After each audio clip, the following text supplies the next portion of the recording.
Today I thought I'd do something a little bit different for you and do kind of a food-based video rather than just a training-based video, sort of mix it up slightly.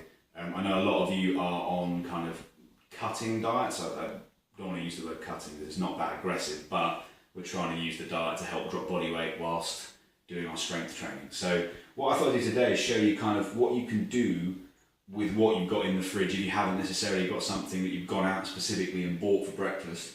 Just a really simple idea, tastes great, and taking something out or putting something back in again, you can really change what you're trying to work towards with the meal.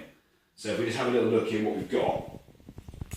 Option number one, all we've got is we've got a couple of eggs. These are large eggs from Sainsbury's, so a couple of large eggs. We actually have some pancetta. It wouldn't be my ideal choice. I'd probably go for bacon, which ironically is higher in protein and slightly lower in fat per slice. But we've got pancetta, so we're going to work with what we've got. Just some little cherry tomatoes, salt, pepper, and then rather than using oil, we're going to use the low-calorie spray, just purely because we're going to fry the eggs. And it's a myth that if you fry an egg, it's bad for you. It's usually the fact that you fried it in either butter or oil, which obviously has a higher fat content, but it's not bad for you. So this is the kind of option number one. We've got the frying pan over here.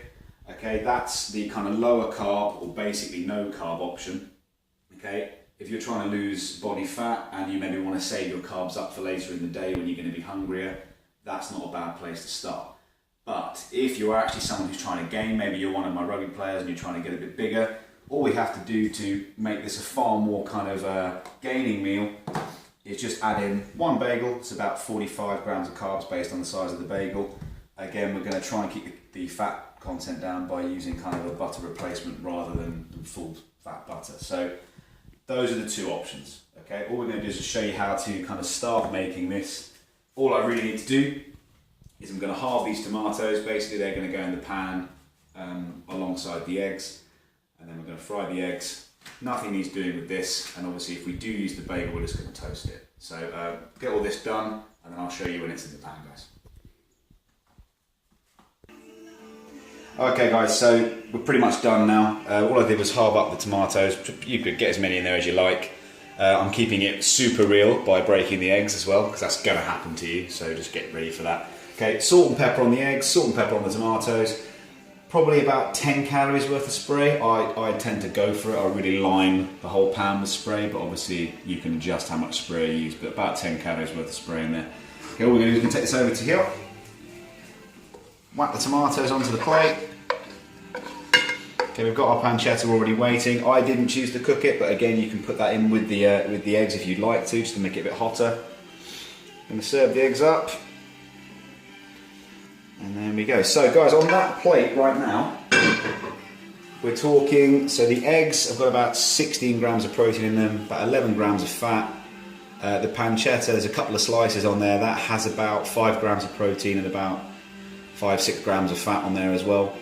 So we're looking at a total of around 20 grams of protein and slightly less fat. Okay, and then if we just slide this into the fray, if we want to make that adjustment, probably another 10 grams of protein in the bagel. So taking up to 30, which is always a good number, 30 grams of protein. Minimal fat, 2 grams of fat in the bagel. There is going to be, even with a small serving of this, there's still going to be about 6 grams of fat in that as well. Okay, and then obviously we bump in the carbs right up by putting the bagel in there, but not an obscene amount, probably 45 grams for an average bagel.